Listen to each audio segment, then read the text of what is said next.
Hey guys, welcome back to the channel. My name is Jose, and today we're going to be talking about the Zinstax. This is a film back that takes Instax square film that can be used on the RZ systems, mainly the RZ67. I'm super excited to talk about this product, but before we dive into it, let me kind of cover my setup, because this entire review and kind of walkthrough of this product is what I've experienced based on how my camera is set up, what lens I've got, all that good stuff. So I just want you to know, when you're looking at the images, when you're taking my opinions about this, know where I'm coming from. I'm using a Mamiya RZ67 Pro, just the super basic version. I don't have the Pro 2. For the lens though, I have the C-Core 110 2.8. This lens is incredible. It's arguably one of the best medium format film lenses out there, especially of its era, in my opinion. Great image quality, it's beautiful lens. And then in terms of like extra stuff, I've got some, like a lens hood and peak design strap, a meter just in case for emergencies. The biggest thing that I want to talk about is in some of the images, I have used a Tiffin black Pro Mist filter. It's a 1/4 Pro Mist, because I like the way that it kind of diffuses the highlights. Now, I didn't use them in all the images. Some of the images, if it looks like the highlights are a little bit more harsh, it most likely is because of that. And we'll kind of cover over just how the film looks in general and how the photos look, but just so you know where I'm coming from is not all the photos were taken without the filter, not all the photos were taken with the filter. So other than that, let's kind of jump right into the product. Okay, so I mentioned before, this is an Instax square back that takes Instax square film, but it lets you use it in an RZ67, which is crazy. Look at that. Kind of an interesting system. Now, to give you more of a backstory for this, these are all handmade. This is made by a guy named Chen, and he makes these all. Essentially what he does is, at least to my knowledge, he takes apart Instax XQ6s, more or less, and he kind of Frankensteins them using a lot of 3D printed parts and some metal, just kind of hand makes each of them, and then he ships them out to you. It's kind of amazing that for a handmade product like this, one guy can make such a sturdy feeling product. It really feels great to hold. It operates great. We'll go over the image quality in a bit. Overall, it feels great. It even comes with a dark slide, which some products don't always have. So it's kind of nice, if you want to change from your medium format backs and then you want to be, okay, well now I want to do some Instax. It's also great if you want to just check the exposure. Instax film is at 800 ISO, so you can kind of gauge like, okay, this is what my scene is going to look like when I do expose my medium format film. So it actually has a really important use for that as well. And now let's go into how do you actually use this thing. So operation for the Zinstax. And before I kind of get into it, I will link Chen's actual manual for this product that does most likely a better job at explaining how to use this than I will. But let's get right into it. So kind of step one, put it on your camera. When I got this, it was rotated. So when I installed it on my Mamiya back, it was sideways. Just so you know, the film comes out from the top here, this little slot. So just make sure that after you install it, that that side is facing up, unless you want to go and do some sideways Polaroids. Hey, free country. But if you want that classic Polaroid Instax look, you want the slot to be facing up. And you can do that by, on the side here, you want to rotate the little knob to R, meaning rotate, and then you can freely spin the back to the orientation that you want. So then from there, step one is you open the film back, put your film in. You got to make sure though, and this will be all in the manual, that when you put the film in, that the little hook underneath inside is all the way at the bottom. That's kind of the mechanical catch that'll let film be spun out. So just kind of keep that in mind, that needs to be at the bottom. So once you do that, you insert the film, close the film back, you would remove the dark slide to let it be exposed. And there's actually a little 3D printed notch right here where you can very easily put in the dark slide. It's like you thought of everything. Kind of cool. And then from there, you just crank your shutter and then you're good to go. But wait, there's more. Since the Mamiya is set up to be shot with Mamiya backs, it generally won't let you shoot if it doesn't have a back installed. So then you're probably asking yourself, then how are we going to shoot with this back? Well, by setting it to the multiple exposures mode, that little dial that we just looked at earlier for rotating it, put it the other way to manual or multiple exposures, that'll let you shoot images even if it doesn't have the Mamiya back, and then you're good to go. Now just kind of keep in mind, the first film pack does have a dark slide, so you have to, before you even shoot, crank that initial dark slide, that internal dark slide paper out, and then you can start shooting your first exposure. It's also kind of nice, and other people can correct me if I'm wrong, but this has a counter on the Mamiya back. On mine, for example, right in here, I'm on shot 6, which is kind of cool that I can kind of keep track of where I'm at. So yeah, after that, after you put it on manual, and you have to shoot it in multiple exposure mode. So just kind of be careful, because you're in multiple exposures mode, the shutter won't actually lock itself if there's no back or anything. There's no safety unless you manually put it to non-shoot mode. So just kind of be careful. I haven't accidentally wasted any slides yet, but one day I will. I know I will. The film is at 800 ISO, so just meter for that. Really, that's about it. It's fairly easy to use. It's fairly self-explanatory. Again, I will link Han's article and his manual and all his stuff will be in the description down below. Go check that out if you have one of these. He also mails you, like with the product, a manual. So if you have one, you most likely will have the manual too. I'm just kind of letting you all know how this works. In terms of the operation, it's all manual. There's no batteries or anything. There's a battery compartment in here, but you don't need one. You just crank out the film, just so you know. Yeah, in terms of like operation, that's kind of how it goes. Okay, so now I want to talk about the quality of the images, because I feel like that's the most important bit. You know, it doesn't really matter how it looks or how much it might be or the operation of it if the photos just don't come out that good. So to kind of reiterate on a previous video that I've done, if you've seen my video on the Instax mini back for Hasselblad, you have a good idea of the quality of Instax film. Really, in my personal opinion, it's a beautiful, timeless, classic design, and it's also instant. You just want a photo right then. Like I mentioned, for like exposure testing, let's say you're in a big studio with a big shoot and you need to make sure your film is going to come out right. This is an option. Let's say if you're shooting at a party and friends and family ask for photos, boom, you get it out instantly. But while this back really has little to no faults, it's almost perfect. The focus plane is right where it should be, and it fills the entire frame of the Instax square. The issues kind of start arising from the film itself. My biggest issue with the film has been just the dynamic range. We've kind of covered Robert Ham's article. Again, I'm going to link that down below in the description, where he does a full deep dive on Instax film. He estimates, more or less, and I kind of agree with him, that Instax film tends to have about 9 to 10 stops of dynamic range. For comparison, for most modern film cameras, or sorry, modern regular cameras, or even like iPhones and stuff like that, they have closer to 10, 14 stops of dynamic range. So while this product is great, it's amazing, it really does push Instax to its limits. This doesn't really have that many limits. It's the film where you kind of start to really see where it needs more detail of. Now, don't get me wrong, you can still create some beautiful images, really just gorgeous stuff, and I love shooting with this back, but I recommend you need to find flat lighting. If you're shooting in anything highlight or something really harsh, you're gonna have a bad time. That's kind of the issue. So even if you are in that situation, I would recommend you underexpose a little bit to get rid of the highlights, and then use like a flash or something to kind of fill in those shadows, because if it's in the shadows, it's not going to come out, and if it's in the highlights, it's going to be completely blown out. And we'll kind of cover other stuff. It's also super easy to over and underexpose, and because it's instant film, it's really like, it's almost impossible to get that detail back once you shoot it, versus like regular medium format. It's a much different story. You can still pull some detail from those shadows because there's so much dynamic range. Now, when done right, the images are incredible. I'm going to show you some images from other creators on Chen's website. Feel free to go check them out, give them a like. Some of the stuff that people shoot with this thing is amazing. You know, the RZ67 system is one of a kind, and we're very lucky to have something like this that we can use to kind of expand the horizons outside of just medium format film. The Zinstax really does give you control, complete control over your Instax instant film, which is something that I've personally never had the option of having. You know, you can shoot with any lens, most lenses being super high quality glass from Mamiya, but really anything that you can put on this camera will work. You know, it's not plastic lenses that are in most of your modern Polaroid cameras and Instax cameras. There's still okay images that you can get from those cameras, but just the quality of the equipment that you're using is nothing compared to this. And like I mentioned, you know, the frame lines, well, the frame is completely filled. That's one big thing that I was looking out for. The frame is completely filled from corner to corner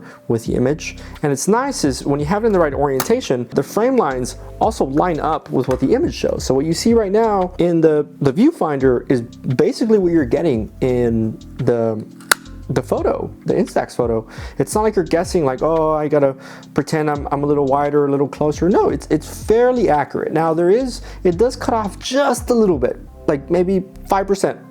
it zooms in on the frame. But it's basically incredible. There's no guesswork for compensation is what I'm trying to get at. Another nice thing about having this Instax back on a camera like this is you can get crazy shallow depth of field. Sometimes so low that I miss focus on the shots that I'm getting, but I mean, I can go down to a 2.8. A lot of other cameras, modern Instax cameras, I have an Instax camera that is at like f16 or f22, it's some crazy number. You can go down here with a 2.8, so that's kind of nice. And it's also full manual control. I can specifically choose my focus, I can choose my shutter, I can choose my aperture. It's just the ISO of the film intrinsically is locked at 800. And so while that has beauty to it and that like it's exactly what you want, it's also easier to make a mistake. Just kind of keep that in mind. Like I mentioned, yes, I can shoot at 2.8, but I'm more likely to miss focus. But because I have that control, I can achieve perfection, whether other cameras, I'm left to, oh, let's just hope the auto settings work, or oh, let me use a weird feature that maybe will help me gain more control, right? You have all the options on this thing, which I think is super important. Okay, but we're talking about how good this is. Now, is it worth it? Let's talk about price. So price right off the bat, when I paid for this, I paid 370 euros, which is about 365 USD. Shipped, that's all expenses included, which is cheaper than the Instax Mini one for the Hasselblad that I've mentioned. But since it's handmade, since they're all handmade by one person, first of all, you have to get on a wait list. That's one thing. You have to get on a wait list, and then it's about a few weeks before you're off the wait list into the purchasing stage. Once you're in the purchasing stage, you pay for it and then it's shipped out, but that can take another couple of weeks to get there because I think it ships from Germany to your doorstep. So if you're not in Germany, like I'm in the US, it can take a little bit of time to get there. Secondly, on Chen's website, it can get a little buggy sometimes. I haven't checked it out right before this review, but before, when I was doing research, the website just straight up would not open for me. So it was kind of like, okay, if I wanted to order right now, I wouldn't be able to. So that was a little weird. Again, it's one guy handling this entire business, so I understand. But just so you're aware, maybe reach out to him on Instagram if something like that happens. And just general costs for maintenance. Instax square packages have about 10 shots per pack, with each shot costing about $1.25. So think about like whenever you shoot, you're using up $1. Just so you're aware, it's not cheap. That's kind of the thing. It is definitely around the same price as like medium format, which is crazy, but it's just a different type of shooting, right? It's not like your digital where you can just bam, bam, bam, 4,000 shots for free. No, it is like about $1 a shot, just so you're aware. And the film sometimes is difficult to find in stores, depending on where you live. Instax Mini is kind of what everyone's shooting at nowadays, so that's really what like Best Buy and all photo shops have in stock, with the other option being Polaroid originals. Keep in mind, you cannot use Polaroid originals, like any Polaroid pack, for this back. It has to be Instax square. That is the only thing that's going to work on it. Everything else either won't fit or will break it or something crazy. It has to be Instax square. So lastly, talking about the negatives of this product. It's not all perfect. It's pretty freaking good, but it's not perfect. First of all, small things is I hate the white case, man. I had previously bought one of the earlier versions that had the full black, and it's clean. It looks better. But this white just kind of stands out. And okay, I get it. It's a Polaroid back. It should look different. But no, I wanted the sleek look of an all black. And while this new updated design has like a one-way crank and some improvements, I missed the black. And now I did email Chen about this, and he mentioned, like I said earlier, the XQ6 that was in black was discontinued, so we literally can't make them anymore, which is unfortunate. The second thing I would say is that the dark slide sometimes, to get it back into the back, can be difficult to get in there. So if I try to just slam it in there, it won't go in. You kind of have to wiggle it a little bit to get it in, which is weird. Like, okay, it always goes in as long as I wiggle it. And it says in the manual, you might need to wiggle it a little bit. Okay, but it just feels a little weird that's just, why is that like that? You know, I get it has some issues. There's a reason for it, but I'm going to cover everything about this camera, positive and negative. If you have the dark slide in, if you kind of look at the camera, it doesn't lay flat. Like the dark slide kind of sticks out on the bottom if you have it on the bottom. So you either need to rotate it so the dark slide is on the side, but then you don't have it ready right side up, or you can just put it on the back of the camera, but then if you forget, I haven't done this yet, but if you forget to put the dark slide back, then you expose your film. So that's kind of an issue. Is I wish there would have been a way to have that dark slide maybe in the front. I don't know, something where I can just lay it down the right way and then pick it up, take the dark slide out and use it. I hate that I have to be aware of everything about this camera. So that's one thing.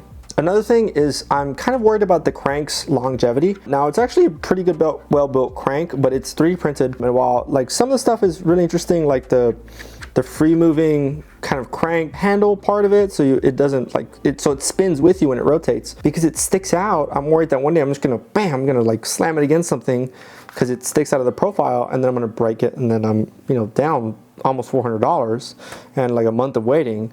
So, you know, just kind of watch out if you do get this. Just be careful with it. Try to always maybe face it up so that way the crank doesn't get in the way. This is the best like transportation method, really. Just kind of be careful. And lastly, and not really a problem with the Instax, but just the whole concept itself is, oh, by the way, yeah, if you don't put the dark slide in the right way as well, it won't go in. There we go. You see that?